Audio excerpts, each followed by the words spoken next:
નેત્રંગ મોરિયાણા વચ્ચે જીવલેણ અકસ્માત સર્જાતા ટ્રક સાથે મોટરસાયકલ અથડાતા યુવકનું મોત નીપજ્યું. ભરૂચના નેત્રંગ તાલુકામાં વધુ એક ગંભીર માર્ગ અકસ્માતમાં એક યુવકનું દુઃખદ મોત નીપજ્યું છે. નેત્રંગ મોરિયાણા વચ્ચે માર્ગ પર પાર્ક કરાયેલી ટ્રક સાથે મોટરસાયકલ અથડાતા ગંભીર રીતે ઈજાગ્રસ્ત થયેલા મોટરસાયકલ ચાલકનું ઘટના સ્થળે જ મોત થયું હતું. નર્મદા જિલ્લાના સાગબારા તાલુકાના મોટી દેવરૂપણ ગામના રહેવાસી પ્રીતમ ઇબ્રાહિમસિંહ કોઠારી ઉંમર વર્ષ 33 ભરૂચ ખાતે એક ફાઇનાન્સ કંપનીમાં મેનેજર તરીકે ફરજ બજાવતા હતા. તેઓ તારીખ 1 જૂનના રોજ પોતાના ઘરે આવ્યા હતા અને ત્યારબાદ ભરૂચ પરત જવા માટે સાંજના સમયે મોટરસાયકલ લઈને નીકળ્યા હતા.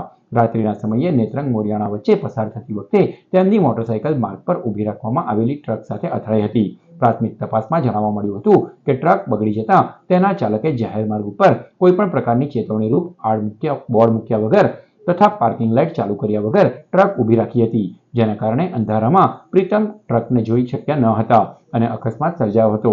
અકસ્માતની જાણ થતાં જ પરિવારજનો ઘટના સ્થળે પહોંચ્યા હતા, જ્યાં પ્રીતમ મૃત હાલતમાં મળી આવતા મૃતદેહને પોસ્ટમોર્ટમ માટે નેત્રંગ સરકારી દવાખાને ખસેડવામાં આવ્યો હતો.